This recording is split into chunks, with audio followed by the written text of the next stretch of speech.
You're watching Game Show Network.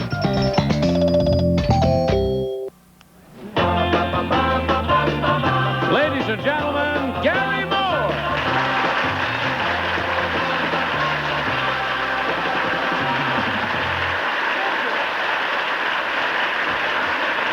Hi, everybody.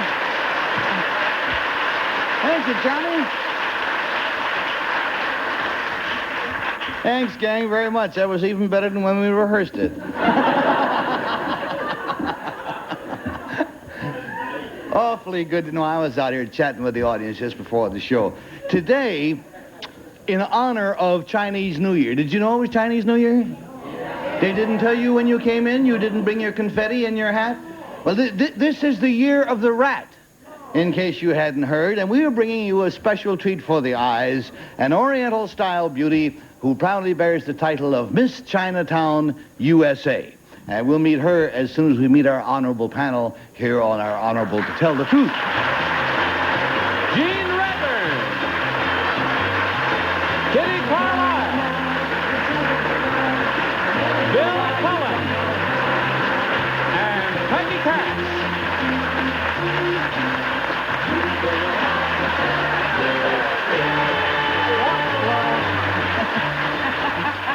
May I be among the first to wish you happy year of the rat? Oh, thank you. I didn't know this was the year of the rat. The year of the rat. Well, that's for the daytime, the cities that are carrying us in the daytime. Oh. For the folks who are carrying us in the evening, we call it the year of the rodent. Oh. It's a little more high class. But we have three beautiful girls for you to meet. Let us now meet our Chinatown beauty.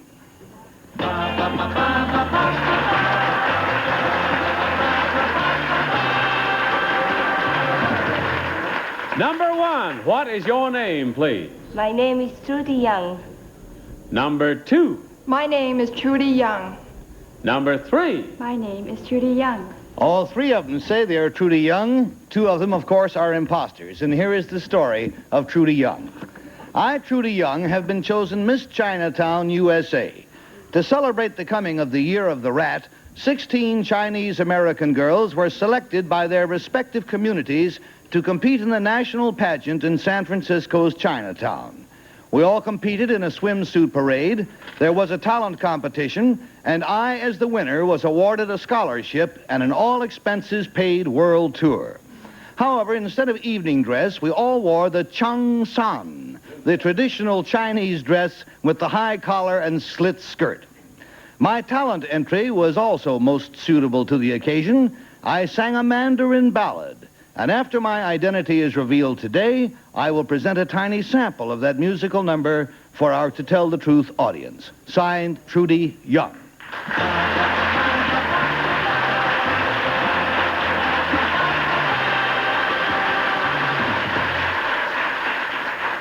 Now, at this time, we're going to cut away for a few commercials, and if you will stay through the commercials and come back, we will explain to you in alarming detail why it is impossible for us to play this spot at all. I dare you to tune out. Because hard work. Now, if you were with us just before the commercials, you heard me say that this next spot is going to be impossible for us to play. So impossible that we're not going to play it. Now, the reason for that is, Paul Alder, can we take a picture of these three lovely young ladies? We have over here three ladies all claiming to be Miss Chinatown, USA. Now, as you know, the way the game is played, only one of them really is Miss Chinatown, USA. The other two are imposters. It is the job of our panel to question them, and then by their astute questioning to figure out who is the real one. Surprise, we already did it. We did it, but the fellow who was running our tape machine downstairs, Mr. Robert Sarnoff,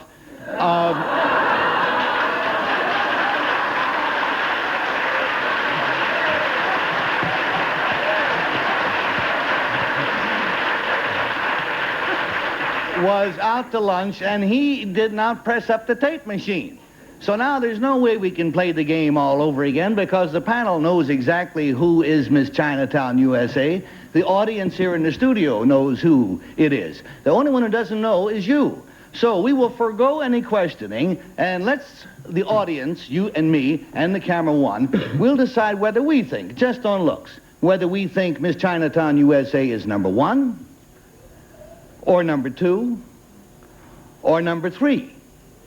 Now, as I've told you, the usual way it works is we pay $50 for each wrong vote. We pay $500 if all the votes are wrong. And let's try to remember, panel, if you can, how you voted when we thought the tape machine was running. Right? Gene, you had cast the first vote. Yes, Gary. Who did you vote for? Well, as I said, I think all 3 of them are beautiful ladies, and they're all winners in my eye, because what she said about the Mandarin song she sang sounded so real, and as if she really knew all about that song. I voted for number 3, and I'd like to tell her now that I'm in love with her.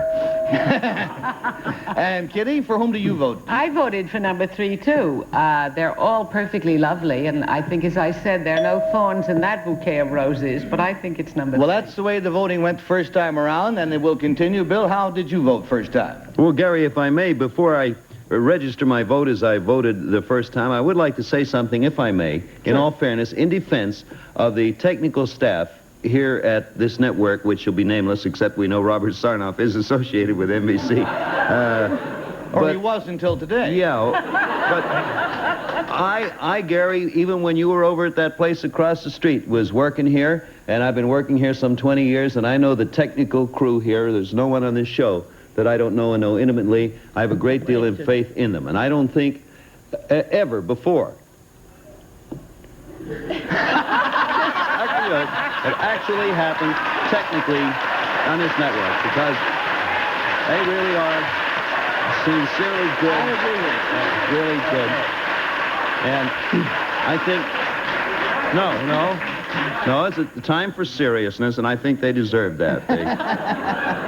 Anyway, I voted for number 2 because I thought she was lovely and I liked her answers, and I also love numbers 1 and 3, which total 4. And Peggy, if you will recall, how did you vote? Oh, Oh, go ahead, You can vote for O. There is no O. There's got to be a 1, 2, it or was 3. such a long time ago. But I think that I just voted for number 1 because I think she's truly gorgeous. Well, that's the way the voting went here, and let's see how it checks up with the way that you would have voted at home had you been here playing along with our panel. And so will the real Miss Trudy Young please stand up. And it's number 3.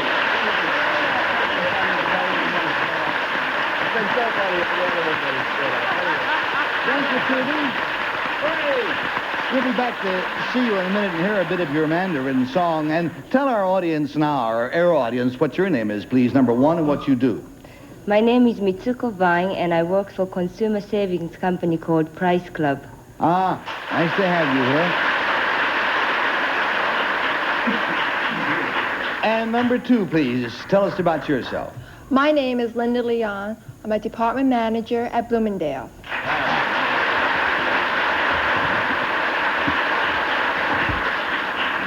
Now then, in our original taping, Trudy Young, Miss Chinatown, USA, sang for us the Mandarin song that helped her win the title of Miss Chinatown, USA. And Trudy, would you tell us again the story, please, the sad story of the song? First of all, I'd like to tell the title of it is Xun Meng Yuan, which means finding a dream garden. This song is about a girl whose love has gone far away, and she longs to see him, but knows the only way she can is through her dreams.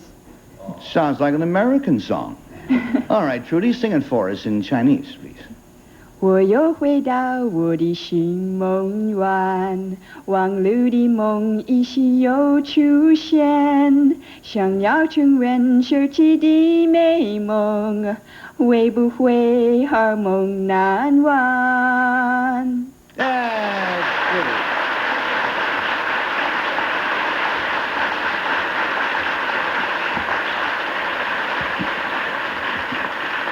And young ladies, to further make amends for our original boo-boo and not having been able to tape this the first time around, we're going to disregard the usual prize-winning ceremony and just split $500 amongst you. And thank you all very, very much for that.